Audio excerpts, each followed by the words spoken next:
नमस्कार मित्रों, आप सभी का हार्दिक स्वागत है मेरे चैनल पर। कृपया आप चैनल पर पहली बार हो तो प्लीज चैनल को सब्सक्राइब जरूर कीजिएगा।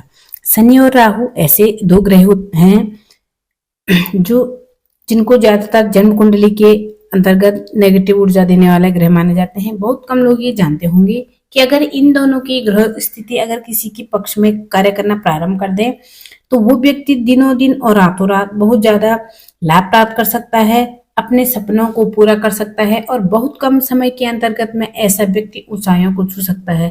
पर क्या हो, ये दोनों ग्रह एक साथ आकर बैठ जाए, शनि भी और राहु भी, तो जब ये दोनों ग्रह एक साथ आकर बैठ जाते हैं किसी भाव के अंतर्गत तो ज्योतिष शास्त्र में इसको एक युति का नाम दिया गया है। जब दो ग्रह एक साथ बैठते हैं तो इस युति का नाम पिशाच योग रखा गया है।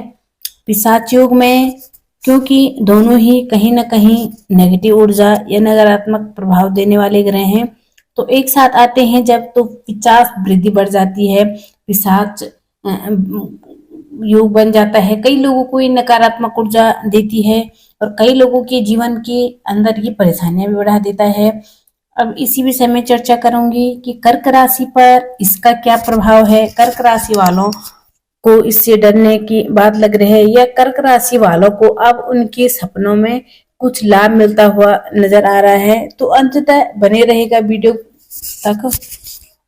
राशिफल हमको हमेशा एक दिशा निर्देश फल प्रदान करता है। सही आंकलन के लिए हमें जन्म कुंडली अध्ययन करना बहुत ही जरूरी होता है। देखिए, सबसे महत्वपूर्ण जो 29 तारीख मार्च की 29 तारीख को ही शनिदेव ने अपना राशि परिवर्तन किया और शनिदेव आपकी राशि से भाग्य स्थान में आ गए थे। शनि अब तक आपकी राशि से अष्टम में थे, तो सबसे बड़ी सौगात जो हमें मिली है वो ये है कि शनि की ढैया समाप्त हो गई है।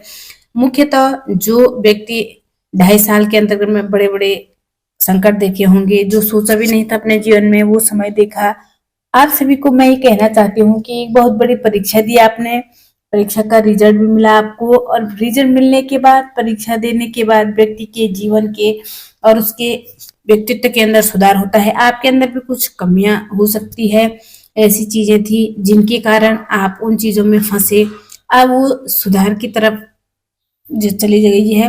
जैसे ही शनि की ढैया के रूप में प्रवेश किया है तो आपको दे रहे सुकून और शांति, लेकिन जब शनि 29 मार्च को राशि परिवर्तन किया तो इन्होंने फिलहाल एक योग बनाया और ये योग पूरे 50 दिनों तक इसका प्रभाव रहेगा, जो जिसका नाम मैंने अभी आपको पिशाच योग बताया। शनि 18 मई तक यहीं रहेंगे, 18 मई तक राहु यहीं रहेंगे और राहु और शनि का ही 50 योग रहेगा। ये योग राहु के राशि परिवर्तन बदलने से फिर समाप्त हो जाएगा। अभी तक पंचग्रही योग का निर्माण था। पंचग्रही योग बड़ा अनिष्ट और अशुभ माना जाता है, इसका भी आप पर क्या प्रभाव पड़ा होगा ये भी जान लेते हैं। ये कुल मिलाकर के ये टॉपिक मैंने अपने चैनल पर आपको समझाना इसीलिए जरूरी समझा क्योंकि ये 2025 की शुरुआत बहुत ही महत्वपूर्ण बदलाव में से एक था। कहीं पर भी आप देखेंगे कि शनि के परिवर्तन पर सभी लोग चर्चा कर रहे हैं और चर्चा नहीं कर रहे इस विषय में पिशाच युति के बारे में बता रहे हैं। कई लोगों को बहुत ज्यादा डर दिया गया है, कई लोगों को बहुत अच्छा बता दिया गया है। व्यक्ति को समझ में ये नहीं आ रहा है ये अच्छा होगा या बुरा, लेकिन चिंता करने वाली कोई बात नहीं है, सारी चीजें स्पष्ट बता दी जाएगी आपको। सबसे पहले आपके टेंशन को दूर करते हुए कहते हैं, शनि जब जिस भाव में होते हैं वहां के फल जब शनि ढैया और साढ़े सती के माध्यम से निकलते हैं तो ऑटोमेटिक ही अपने आप हमारे जो ज्योतिषज्ञ है, जो आचार्य हुए होंगे पुराने, उन्होंने ऐसी व्यवस्था करी होगी जो सबसे ऊपर ज्योतिष के प्रदाता, जो ज्योतिष के मर्मज्ञ होंगे, उन्होंने व्यक्ति को जब बहुत ज्यादा संकट देते हैं तो उस संकट से निकालने के लिए एक शक्ति भी देते हैं। ऐसा लगता है व्यक्ति ऊपर की जगह धरती पर चला गया है और धरती में भी इतना नीचे कि पता नहीं वो वापस धरती में आएगा, यानी पाताल लोक में। तो महादेव ने कुछ ऐसी रचनाएं की, शनिदेव को कहा कि तुम जब भी साढ़े सती और ढैया में व्यक्ति को परेशान करोगे तो उससे अगले भाव में जब भी गोचर करोगे, उतरोगे, तो कम से कम उन व्यक्तियों को जितना आपने दुख पहुंचाया है उससे भी ज्यादा बेनिफिट कराओगे। ऐसा तो कर देना कि जो उन परिस्थितियों से बाहर निकलता हुआ हर व्यक्ति समझदार होगा। यदि व्यक्ति मेहनतशील होगा, समझदार होगा और उसने अपने गलतियों से इस समय सबक सीख लिया होगा, तो निश्चित ही शनि ढह के बाद में भाग्य में गोचर करेंगे। यानी कि पूरे 2.5 साल तक यानी कर्क राशि वालों के लिए ये 7.5 साल, यानी 2.5 प्लस 2.5 प्लस 2.5, ये 7.5 साल। ये नहीं कि अभी 7.5 के बारे में बात कर रहे हैं। दरअसल 2.5 साल प्लस 2.5 साल प्लस 2.5 साल प्लस 7.5 साल तक शनि अब आपके लिए बहुत ज्यादा शुभ रहने, शुभ भाव के अंदर गोचर करेंगे। इसलिए ढैया में जितना ज्यादा परेशान क्या होगा, उससे भी ज्यादा बेनिफिट्स आपको करा सकते हैं। तो सबसे अच्छी बात ये हुई कि जब 29 मार्च को शनि का राशि परिवर्तन हो गया, तो कर्क राशि वालों के लिए अब आपकी सूझबूझ, समझदारी और दोबारा से गलती ना रिपीट करने की एक जो अच्छी काबिलियत प्राप्त हुई है, उसे अब आप अपने सारी परेशानियों पर धीरे धीरे से लगाम कसना शुरू कर देंगे और उसमें कारगर भी साबित होगा। आगे का उदय शनिदेव कुल मिलाकर बहुत अच्छा करने हैं। जहां भाग्य के साथ नहीं मिल पा रहा था, जहां हर कार्य में देरी हो रही थी, जहां हर कार्य में रुकावट आ रही थी, जहां आपके विदेश से संबंधित कार्य अटके पड़े हुए थे, जहां आपका पैसा अटका पड़ा हुआ था, जहां आप तरह तरह की परेशानियों से रोगग्रस्त हो रहे थे, बीमार हो रहे थे, आलस्य बढ़ रहा था और एक के बाद एक दूसरी चुनौती सामने आ रही थी, वहीं से शनिदेव भाग्य भाव में गोचर करेंगे। जैसे धीरे धीरे आपको स्वतंत्रता के साथ काम बढ़ने शुरू हो जाएंगे। मेहनत तो रहेगी, मेहनत के बिना शनिदेव देते ही नहीं है। शनिदेव अगर भाग्य को अच्छा फल देने वाला काम कर रहे हैं, तो इसका मतलब है कि अब आपको मेहनत ज्यादा करनी पड़ेगी। और जब भाग्य का साथ मिलना है तो किन क्षेत्रों में मिलना है, सबसे पहले जानते हैं इसके सकारात्मक प्रभाव।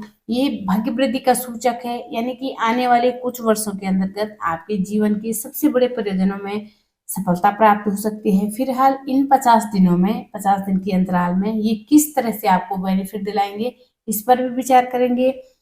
सावधानी पर भी रखनी होगी। अगर आप उच्च शिक्षा या रिसर्च के फील्ड से जुड़े हुए हैं, तो आपको लाभ मिल सकता है।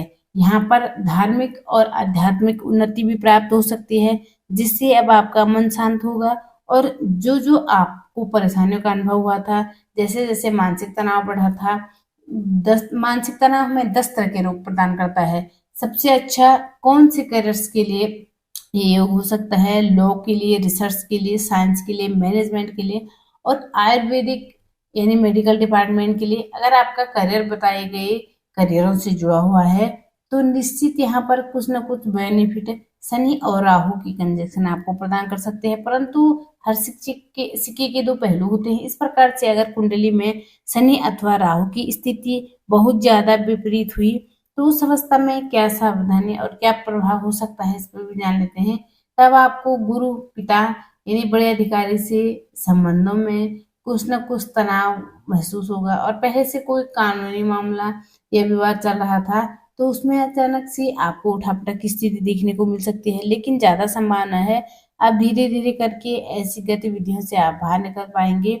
थोड़ी सी यहाँ पर आपको 50 दिन के अंतर्गत में गर्मा गर्म जरूर दिखाई दे सकती है, लेकिन उसके बाद धीरे धीरे 18 मई के बाद आपको अगर कोई कोर्ट कचहरी मुकदमा है, तो सबसे बड़ी संभावना है नुकसान होने की। अगर किसी भी तरह की गलत संगति में हम पड़ते हैं, ऐसे में अगर आप किसी भी धर्म से जुड़े हुए हैं और आप मुख्यतः सनातन धर्म से जुड़े हैं, तो धर्म से जुड़े हुए किसी प्रकार के विवाद आपको झेलने पड़ सकते हैं। जैसे कई बार होता है कि व्यक्तित्व अपना राय दे रहा है और वो हमें चुप गई, उसके कारण थोड़ी बहस हो गई और ऐसी अवस्था में वो लड़ाई का थोड़ा सा मुद्दा बन जाता है। तो ऐसी किसी भी प्रकार की बहस से आपको बचना होगा।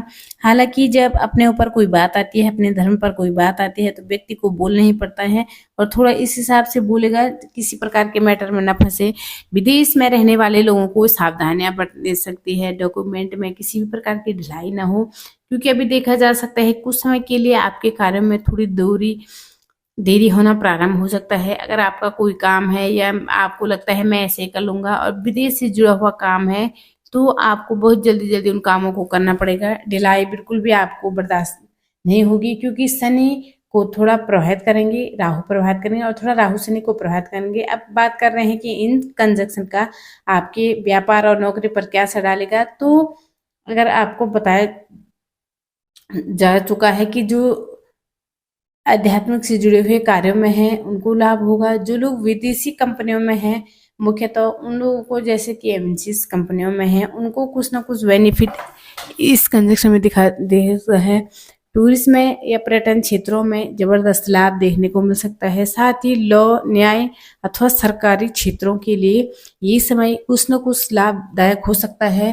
कहते हैं कि बड़ी कंपनियों में, एमएनसीज कंपनियों में जॉब के नए ऑफर लेटर या प्रमोशन का कुछ कार्य आपके लिए हो सकता है। अब सावधानी आपको क्या रखनी है, जो भी जातक गलत तरीके से या झूठ बोल करके या ये करेंगे ऐसा बोल करके ऐसा नहीं करते हैं, ज़्यादातर मात्रा में ऐसा कह सकते हैं कि जो पैसे को ही लूटने का काम करते हैं, ऐसे जातकों को सतर्क रहने की बहुत ज़्यादा आवश्यकता है, क्योंकि ऐसे में कानूनी मामले, कानूनी गतिविधियों के संकेत हो सकते हैं।